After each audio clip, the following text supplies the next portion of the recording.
It's true. I turn 40 tomorrow, May 27th. Can you believe it? Me at 40? But you know what? I feel fantastic. I figured I would let you, yes, you, into my world just a little bit and show off my top 10 favorite non franchised movies.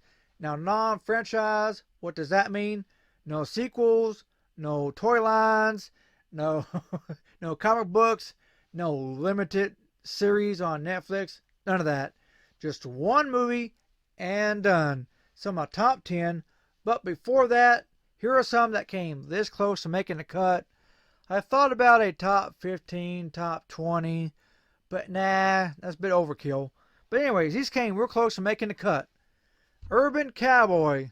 Yep, from Greece to Texas. Great movie, great soundtrack. I have volume 1 and 2 on vinyl over there. Great film. Tommy Lee Jones, The Client. Great film. Susan Sarandon, just great film. Three's Company. John Ritter gets sucked into his TV. Yep. And guess who runs the TV? The devil. I kid you not. This is filled with spoof after spoof of movies, TV shows. You have like Dwayne's Underworld, Northern Overexposure. There's all kinds of fun gags. This is a great movie. Alright. No Escape, Ray Liotta. A movie about a bunch of prisoners on an island that fight each other. I kid you not. Great movie. Now, the funniest movie that you have never seen? Used Cars. Kurt Russell. Fantastic, funny film with so many sight gags, jokes, character gags, even movie flaws that make this a belly full of laughs. You will laugh until your throat hurts. Great film, great ending, and great car chase. Baseball fans? The Scout. Albert Brooks, down and out baseball scout, finds Brandon Frazier, great baseball player, but he has a lot of baggage that comes with him. Watch the movie, you find out more. Flight of the Phoenix, Dennis Quaid. This is actually a remake of a James Stewart movie. This one, much better. Great plane crash movie. Mr. T, Keanu Reeves, and Randy Quaid, what do they have in common? Freaked. They're in this movie called Freaked. Directed by Alex Winter, who's actually Bill and Ted, Bill and Ted with Keanu Reeves. Great film. Mr. T as a bearded woman. I'll leave it at that. Goodbye, my sweetheart. Hello, Vietnam. Full Metal Jacket. Arlie Emery, drill instructor. What more do you need? This shows what soldiers really go through the boot camp. It shows, the way the media portrayed the Vietnam War.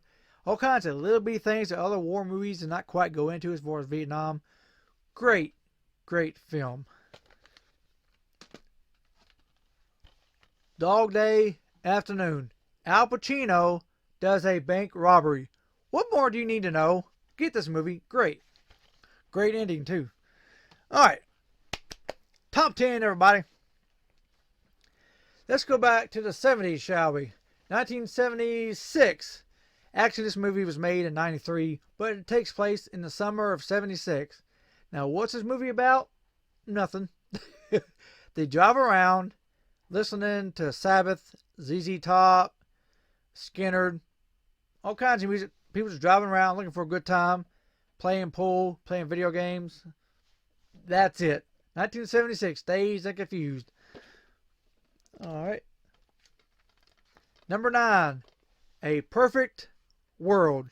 Kevin Costner is an escaped convict, and Clint Eastwood is the ranger that hunts him down. Now, the two characters know each other, but one of them does not know they know each other. This movie takes place in 1963, the same weekend that JFK was killed. Great film. Leon, the Professional. Natalie Portman, for you Star Wars fans, this was her first movie. She was like 11 when she made this. Anyways, her family is gunned down by some dirty DEA agents. And she, out at the store, has no idea what's going on. She comes home and finds the agents in her house, actually apartment, and they're all killed. Now what does she do?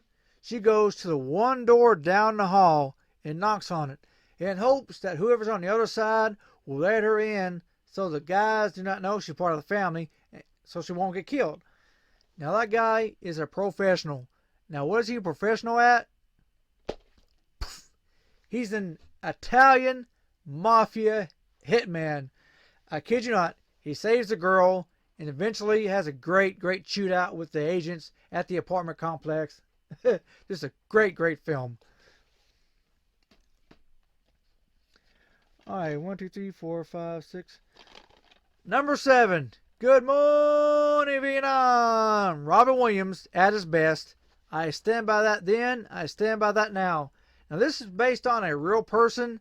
Adrian Cronauer was a radio DJ in Vietnam for U.S. Armed Forces Radio, and he played rock and roll music. He talked about news that was not confirmed, but he knew what happened.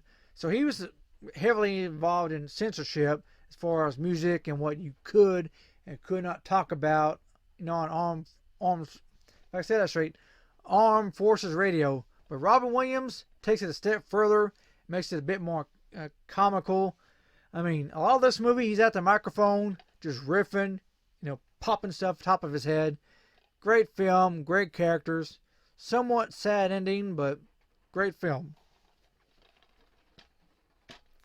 So number 6, we have Airheads.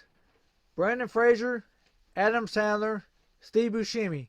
They're a rock band. Yep, a rock band that breaks into a radio station, takes it hostage, so they will play their demo tape.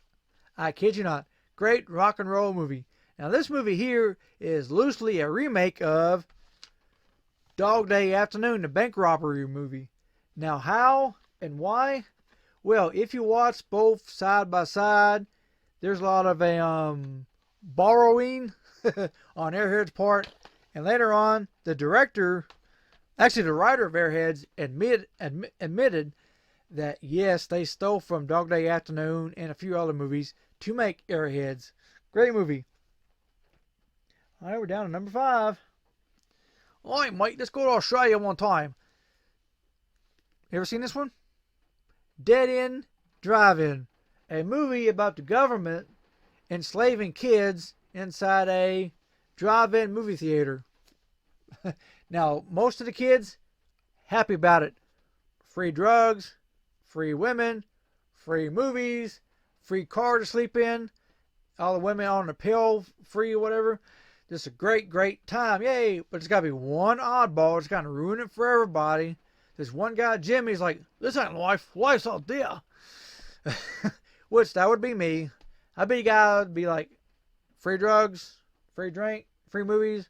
Nah, I'm out of here. But yeah, they're in prison in a drive-in movie theater. And as Jimmy finds out, there's a series of theaters that kids are being locked in. There's a bigger plot at foot.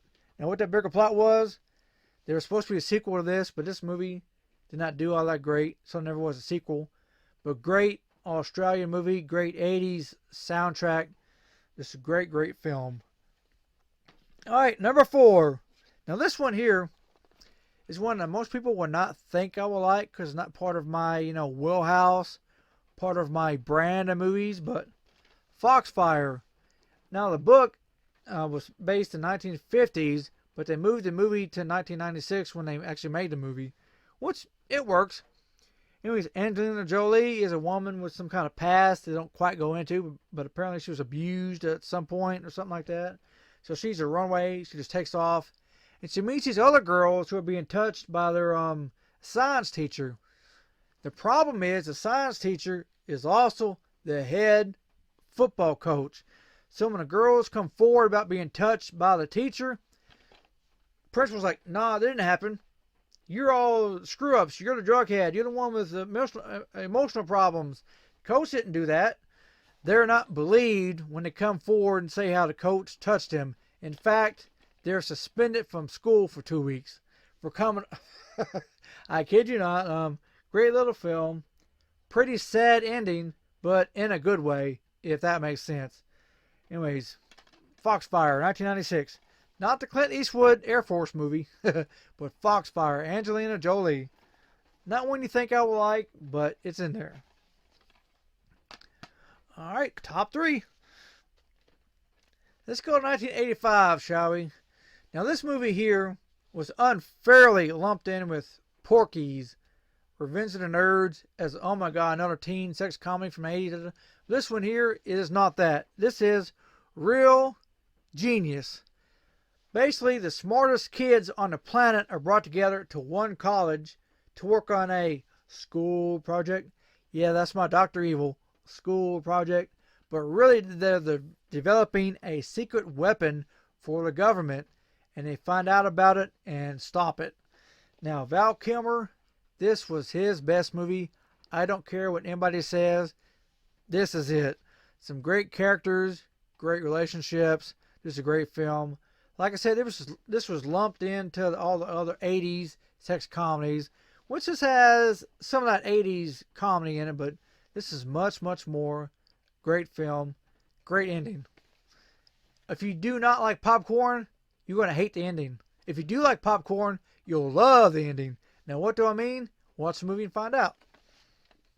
Number 2, Deuce. Empire Records. Kids work at a video store. That's the movie. No, that's true. It's a movie like Dazed and Confused. Does not have a plot to it. Just kids working at a video store. But you got Liv Tyler and a bunch of other actresses and actors that you know from other movies and TV shows. This was like the first thing they ever did. And people today celebrate Rex Manning Day as a holiday. Now, what is Rex Manning Day?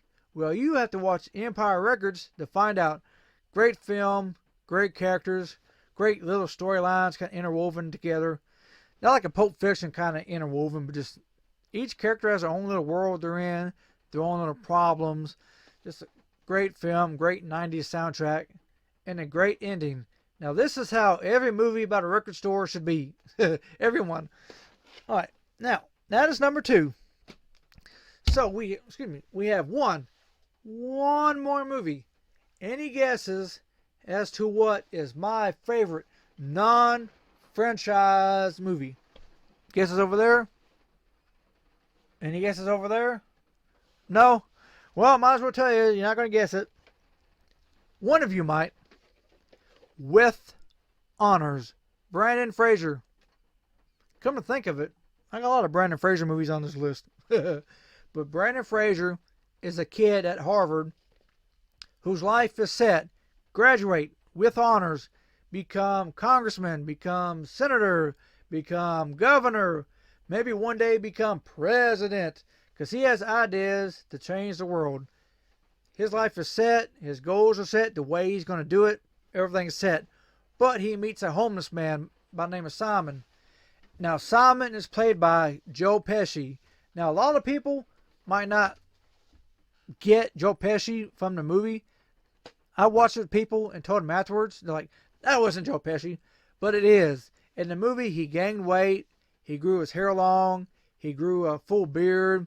And he really dropped his voice. That kind of voice. Really dropped it kind of low. And the reason why he gained weight was because he gets sick through the course of the movie and dies. Not to give it away. I guess I kind of did. Spoiler alert. Too late. But yeah, he gained weight so he would lose it throughout the course of the film. Also, he's dying of asbestos poisoning, which is in your lungs. So his voice also lowers, loses its power. His breathing ability goes. But anyways, he teaches Brendan Fraser about what being homeless is really like and how people end up homeless. Now, Brendan Fraser's idea of helping people is really going to hurt more people.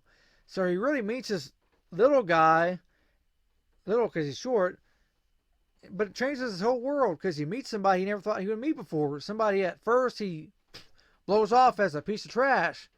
But Simon is a guy who at one point in his life was a pretty decent, well-off man who left his family, to run off to be a hippie, basically. He was in the Merchant Marines. He was a short order cook. He did this, did that. He just wanted to travel and be a man of the world. And he unfortunately got asbestos poisoning, and he's dying throughout the course of the movie. And it's a great ending to where Simon does the right thing, but it's probably the thing that took away a week of his life, because he dies after doing something at the end of the movie. Now, what he does at the end of the movie, you have to watch to find out. With honors, Joe Pesci, Brandon Fraser. Now, I have hundreds, thousands of movies in here that I love. This here are my short list of, my favorites. So anyways, any of the movies you like, any you don't like, I don't care. These are my favorite movies.